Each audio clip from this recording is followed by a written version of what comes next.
In my greenhouse, I've used different automation gadgets to make my growing better, and especially my hydroponic Dutch bucket system, to get more tomatoes and cucumbers to make it, and make it easier to grow. But that hasn't always been the case, which I'm gonna talk about in this video. So if you've seen my video about 10 Dutch bucket mistakes I made, then in that video I'll talk about some things that went wrong, but I didn't really talk a lot about the electronic things that I bought. I mean, the pump, of course, that wasn't really very good working, or maybe it stopped working after that video. But yeah, so I had three things. I have a wireless thermometer, I have a wireless switch, a standard outlet, and a water detection sensor, which is really interesting. So yeah, the thermometer works just like a normal one, but you can only use your phone to see the temperature. And it runs on two AA batteries. Now the thing is, it just didn't show the right temperature. I mean, it would be super good if it showed the right temperature. It was always like 2 degrees above or below. And right now it doesn't even log the temperature. It just says 4.7 degrees, but it's not, I can tell you that. It's probably -3 or something. And you can't even see the graph, because a few months ago you could see the graph, to see the temperature,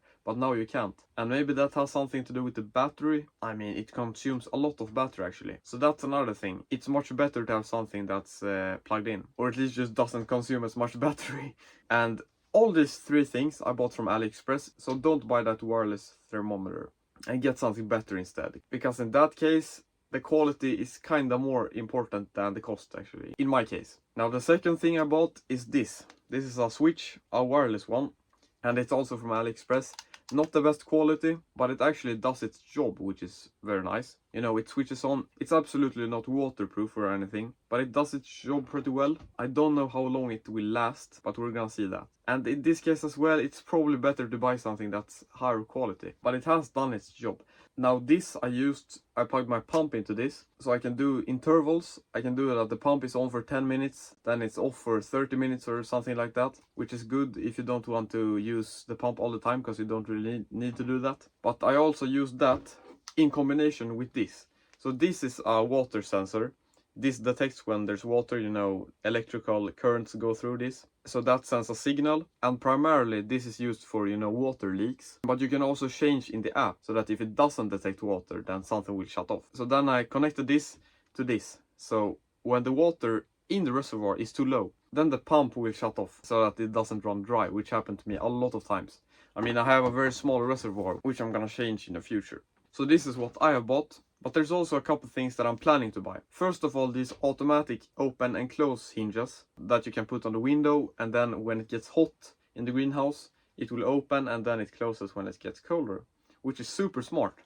And that happens because the oil inside of the cylinder is expanding because of the heat, which makes the atoms not want to be as close to each other, and that makes it expand. And also another thing that would be really cool is to have a camera in the greenhouse, so you can really see how things are growing when you're not there. I mean, it's kind of over the top, but it's very fun, And if it can see in the dark, that would be super fun as well. So yeah, that's something I'm probably gonna invest in the future. But for now, let me just rant a little bit about AliExpress, because I bought some things from AliExpress that have been super good, and also some things that haven't been good at all. First of all, it's not really that cheap actually. You can almost never find something cheaper than like $2 or something. Which, I mean, $2 is not much. But even for something like a little small plastic or like a sticker, you can't find it for less than $2. And bigger things are not really that cheap as well. And sometimes the quality is good. Like for example, I bought a few flashlights that have been super good quality, and also a few very bad ones. But it really just varies a lot. There's a lot of scams. Like for example, electronics, power banks that have like 1 million million powers, which they don't, and flashlights with billions of lumens, But you really just have to keep an eye out and try to find things that actually are real. And I also recommend buying things with a choice checkmark, if you have seen it, are not shipped by AliExpress themselves, I guess. But essentially most things on AliExpress are things that you don't really need at all actually. They're just bad quality and a waste of money. You may think that it's super smart, I'm gonna buy this, I'm gonna do this and that. Don't. If I could give something to you, then it would be to not buy so stupid things. Only buy things from the 2 or 3 hobbies that you're interested in, and realize that things don't give you happiness. I mean, of course, everyone probably says that, and it can be true. I mean, my car gives me a lot of happiness because I can drive it. But that's not because of the car, that's because of the freedom that it gives me. So think about it like that. If this is just a thing you want to have it sitting on your desk or something, don't buy it honestly. It's just a waste of resources. But if it's actually something that you're gonna use, or it's a really strong hobby for you, then I recommend to buy it. And only buy things that you know you're gonna use. And only buy things that you know you're gonna use. So in my case, with the automation products for my greenhouse, these switches are probably absolutely not gonna last a lifetime. I mean, this should last a long time, but because of the temperature fluctuations in the greenhouse and maybe humidity, it may die sooner or later. And the same goes for this. And I don't know how much battery this takes. Oh, kind of a long cable. Look, it has 2 AAA batteries. So unless you have some AAA batteries that are, you know, lithium that you can recharge, then you're gonna switch these probably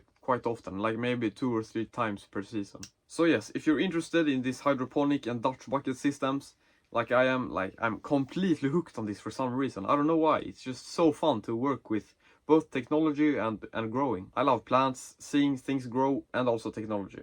You can check out the other Dutch bucket videos that I have made. And by the way, I use Beto bucket and Dutch bucket interchangeably because they're basically the same thing. But if you're building your own, then look at the 10 mistakes. And if you want to see the success I've had with, for example, the cucumbers, bro, I got so many cucumbers. I keep saying that, but it's actually crazy. I don't know if I should plant even more cucumbers. I don't know if I should plant even more cucumbers, because I had 2 plants that gave me probably 30 cucumbers, like giant cucumbers, by the way. So I highly encourage you to try Dutch bucket hydroponics as well. It's really a fun and valuable hobby that gives back to you, which is really cool. So keep growing in the garden and you will grow as a person as well. Goodbye.